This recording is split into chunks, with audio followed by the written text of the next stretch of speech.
ഗുരുവായൂർനാഥന്റെ തിരുമുൻപിൽ ഞാൻ പരിഭവം പറയുവാൻ ചെന്നു.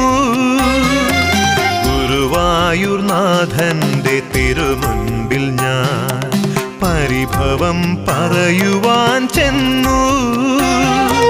മനമിടറുമ്പോഴും മിഴി നിറയുമ്പോഴും ചിരിയോടെ അവൻ നോക്കി നിന്നു. ഞാൻ ചിരകാല വ്യഥയും മറന്നു. ഗുരുവായൂർനാഥന്റെ തിരുമുൻപിൽ ഞാൻ പരിഭവം പറയുവാൻ ചെന്നു.